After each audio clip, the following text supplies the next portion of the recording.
Les négociations vont donc reprendre à la sécurité sociale, négociations tronquées puisque le principal syndicat de médecins n'y participera pas. Mais la caisse d'assurance maladie veut en quelque sorte tenter le coup de force pour qu'une convention soit signée avant la fin du mois. Bernard Chevalier. Nouvel épisode dans le conflit entre la Caisse nationale d'assurance maladie et la Confédération des syndicats médicaux français. En effet, le président de la Caisse a décidé de poursuivre des négociations avec la seule Fédération des médecins de France, qui est un syndicat minoritaire. La Confédération, elle, resterait exclue des rencontres tant qu'elle maintiendrait sa consigne d'augmentation unilatérale des tarifs médicaux. À ce sujet, la Caisse d'assurance maladie met au point un système de surveillance des honoraires afin de connaître le pourcentage des praticiens qui appliquent le nouveau tarif.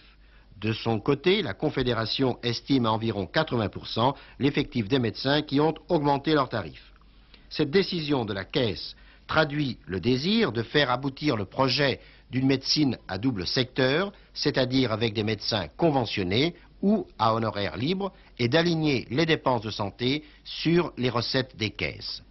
Le président de la Caisse a également annoncé qu'il allait demander au gouvernement de retarder l'application du ticket modérateur d'ordre public, décidé en juillet dernier et qui doit prendre effet au 1er mai.